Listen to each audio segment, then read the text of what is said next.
The question is, do we look at this and say, this is the future we want? Do we accept this as a future for us, our children? This is the future of warfare. This is the future of technology, and so on and so forth.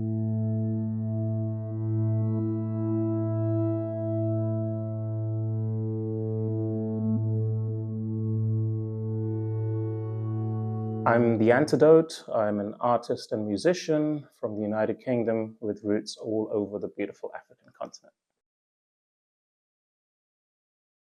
I think for anybody of African descent, there is some kind of knowledge and obligation to understand that we are part of the global majority and we deserve freedom, but we need to also fight for it.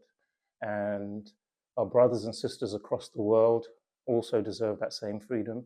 And so the motivation has been there from just knowing who we are, just hearing our own parents and grandparents and ancestors' stories, and then seeing what's happening, seeing the history.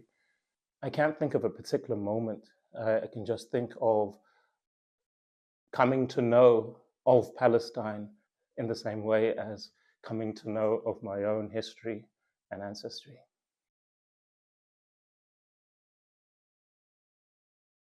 I think the stories are all similar because they're very simple. Africa is one of the richest continents, perhaps the richest continent, and people were living there in sustainable ways. And then these monstrous empires came and raped and pillaged, took whatever. And of course, in the end, people resist.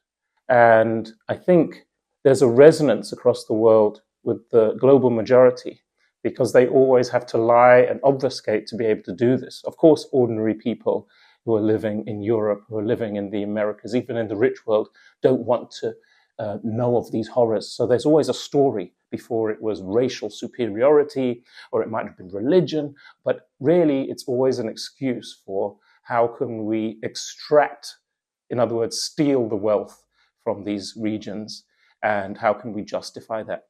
And so the flip side of this is that there's a common story. We are the global majority. We are most of the world. It's a tiny, tiny minority of billionaires who have outsized power, who influence another small minority to do the work for them.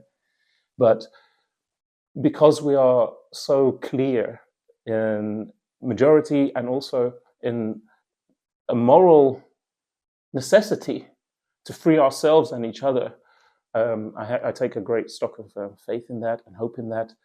And of course, we've seen that the struggles that continue have progressed over the years. It's not a simple fight. It's not linear. In 2013, the Americans admitted that the CIA had eliminated Lumumba. Everybody knew it, of course. And they said it was one of the most important assassinations that they'd done of the last century. And I think it might sound strange. Why would I think that's an interesting or hopeful point? It's because they admit that it was important to eliminate the first democratically elected leader of a free Congo, who was demanding that the resources and the livelihood was for his own people. They had to eliminate that. And so they clarify the difference between empire and liberation. And I think it's that clarification which actually gives me more hope. It's harder when it's so confusing and obfuscating, when they're pretending to care about us and so on, than when they clearly say, yes.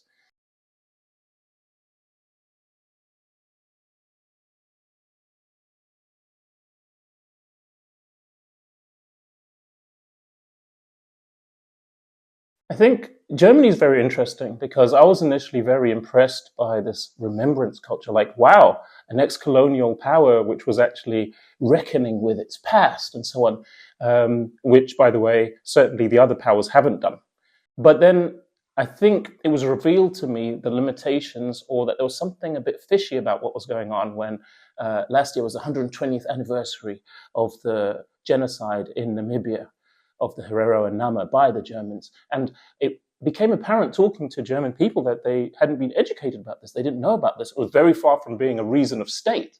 And I thought, why would this first genocide, very, very vicious and monstrous, have taken so long to even admit, but also be so distant compared to this other one? And then I realized, okay, so there's utilization of this, not to take away anything from the horror of it, but it's being used, again, by the people in power to abuse the trauma of the peoples, to weaponize it, and then to institute some sort of political aim.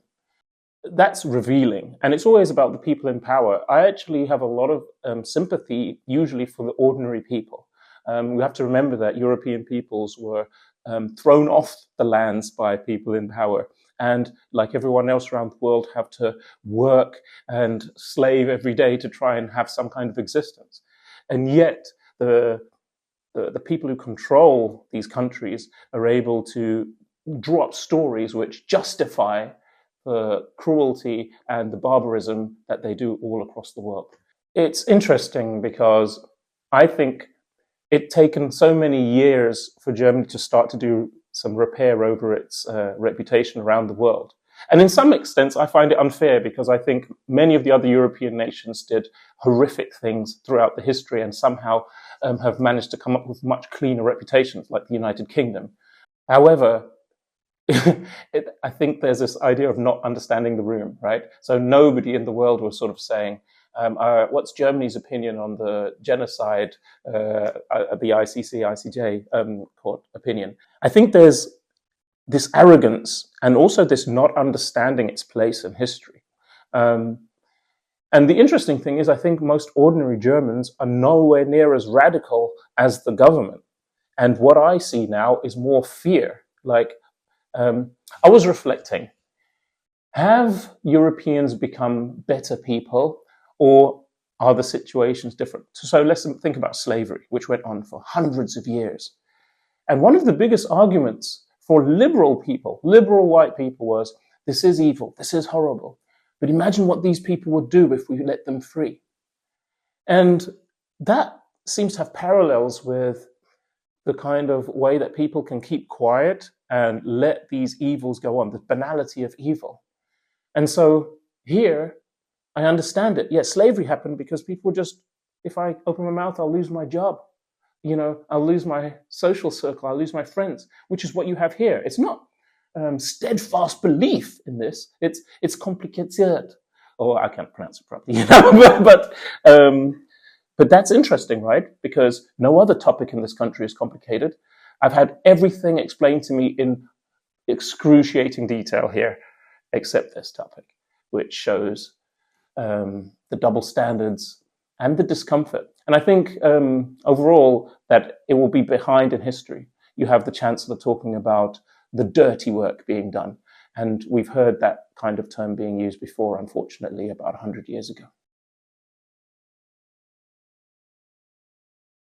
I think what gives me hope is that if you rewind just a few years ago, even people like me, they had successfully moved this into the background.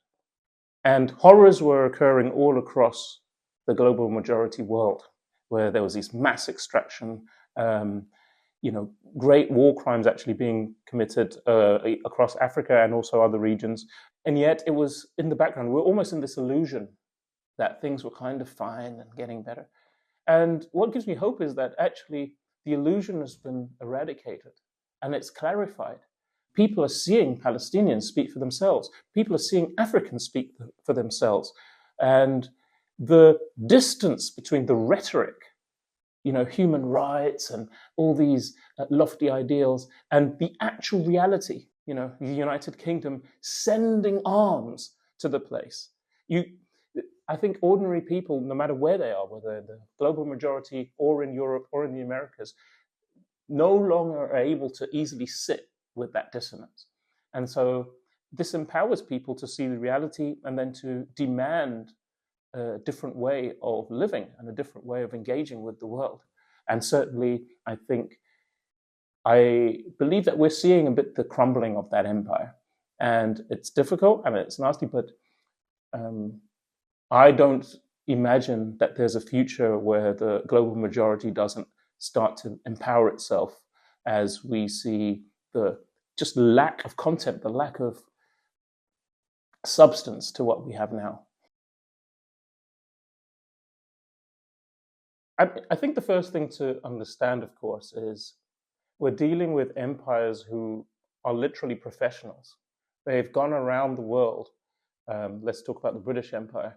The way they succeeded was mastering divide and conquer, and mastering how to silence their own population or get it behind these wars, and then mastering how to conquer these places and extract the wealth, whether, getting the tribes to fight against each other and so on. You have to respect that and then understand that when you're speaking to people, the billions of dollars of resources and the way they've been educated, all this has been utilized to make them believe the story. That's what you're up against. So you have to come with empathy and also a bit of patience to understand that the person themselves has to have the motivation to be able to begin to think about changing their minds. In other words, there has to be a safe landing space. They have to do this evolution and thinking of their own. They have to be motivated even to look into it and see it. And we have to remember there's a cost, right? At the moment, there's a cost that you can lose your job, you can lose your friends, you can lose it if you're somewhere like here. And so all of that is that battle that's happening subconsciously in people's minds. I think the pure barbarity and the clarity, as painful as it is, has been one of the most helpful things, because I just now don't even necessarily try to convince anybody. It's like I say, you know what? Listen to everybody. Listen to, they were saying both sides. I said, literally find videos of both sides. Just listen. And I think that's all you need to do. I don't think there's anything I need to add. And that's the interesting part. The only way a certain narrative can hope for winning is by obfuscation and lying. That's why you don't allow journalists in. Because if you could have journalists in just telling what's happening, then most people are not down with that. And this is a really important thing, which I think a lot of people need to understand. It's actually not about Palestine. We have seen a pattern of everything that happens there replicating itself across the world. The same technology is tested and then sold as tested. And then we're seeing it turning up in Asia, or now they're seeing it in the Americas, where ICE is actually using some of the technologies developed, tested on Palestinians. So the question is, do we look at this and say, this is the future we want? Do we accept this as a future for us, our children? This is the future of warfare. This is the future of technology, and so on and so forth. And the answer to that question is how you should proceed on this topic. There was I can't remember, a newspaper or radio that wanted to do interviews in the ground, I think in Tel Aviv, and they couldn't use any because of the pure genocidal, hateful things people were saying. And so I think it will be perfectly fine for people to just listen. Listen to Ben Gvir, Smotrich, Netanyahu. Just listen to the things they advertised they were going to do at the beginning and what they're doing now, and watch the media falling over itself to rephrase things, respin things in a way that's palatable. Literally now we're talking about concentration camps. And I think a BBC headline was like, relocating to, and it's like, I don't know who's falling for this anymore. I think you'll always have a resolute group of people who are essentially fascists, okay? And I think we have to accept that there's a huge number of people who are basically the passive members of the human race. They'll basically allow mass evil to happen, but they'll also be fine if things are okay. And anybody who's engaged, if you're an active member of the human race, you actually believe in the future. And it can be as simple as you just want your child to exist in a world where they can thrive. And if you actually want that world, there's no choice but to be against this madness. Absolutely no choice. There's no future for our children, for our children's children, where this can be acceptable. And the interesting thing is, I actually believe that Some of the politicians also know that. They also, if they were allowed to say so, would know that they do not want a world where people like us are not standing to say this is wrong. So we need to put that pressure. We need to push as much against their back so that despite the other pressures and forces and who knows what else threats and so on are happening, we have this mass body of humanity which is saying no.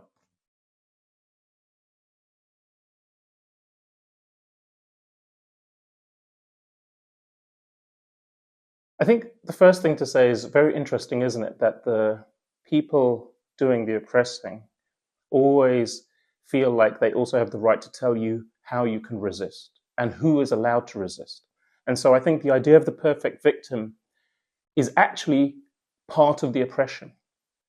If we can say, oh no, we're not monsters, we do care about children and women and stuff, it's these horrible, dark skinned men, which already in the imagination of the West has that dark, fearful thing. It's either from dark, scary Africa or those strange, fanatical Arabs or the Asians or the South Americans or those people beyond the border.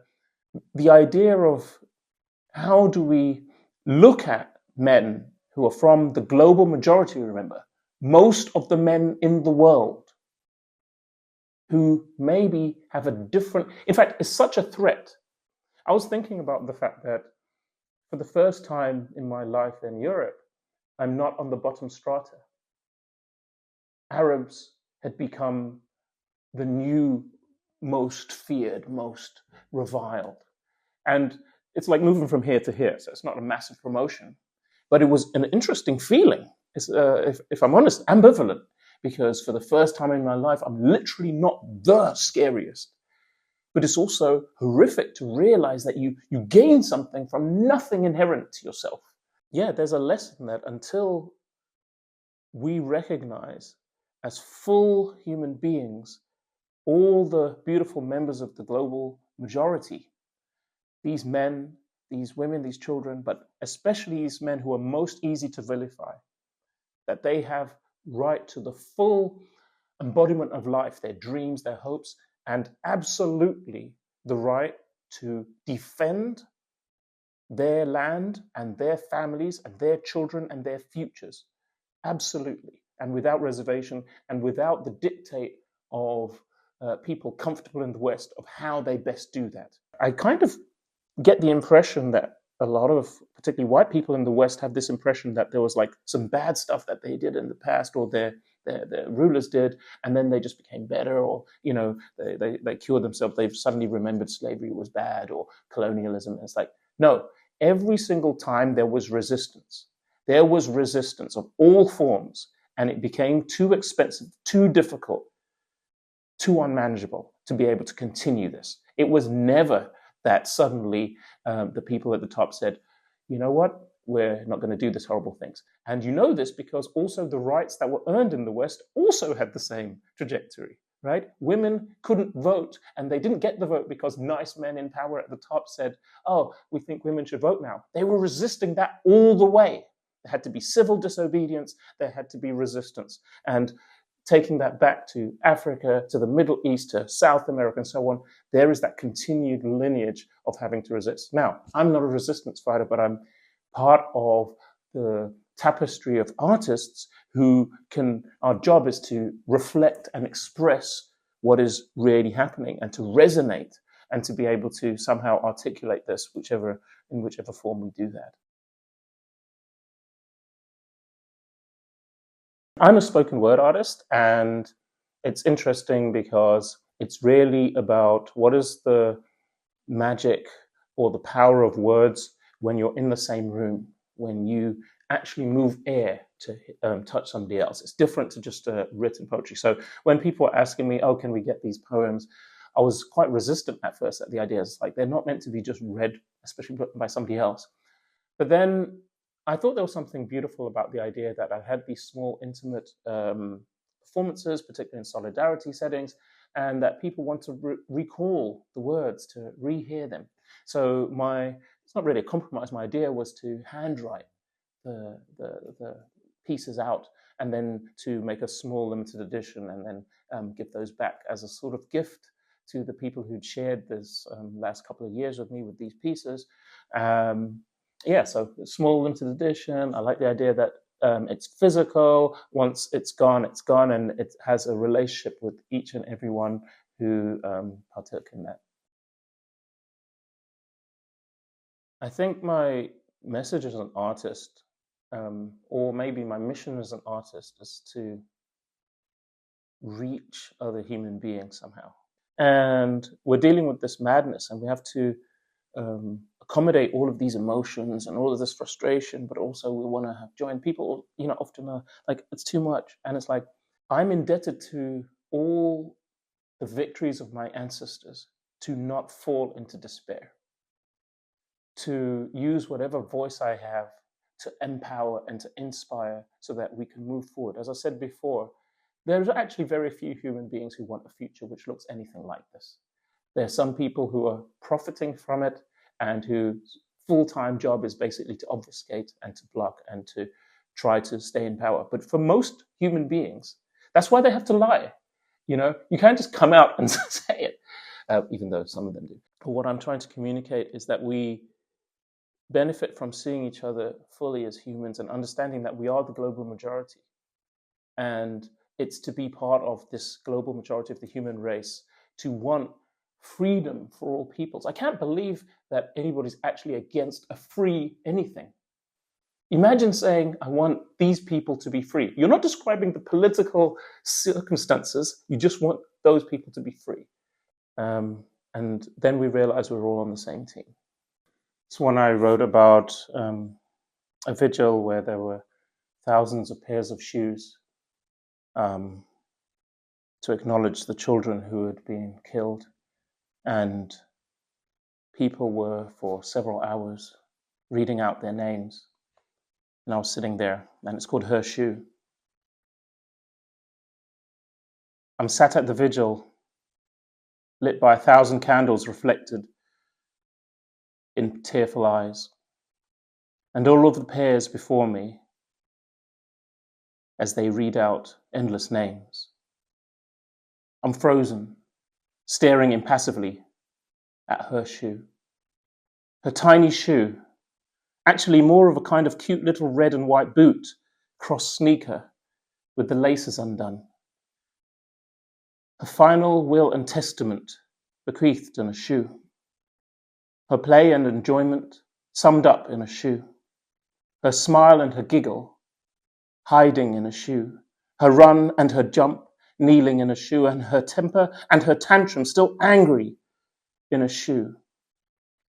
Her memory defiant forever after, living in mine, but also in a shoe. I'm sat, frozen at the vigil, staring at her shoe. Her shoe. Her shoe. Bless you.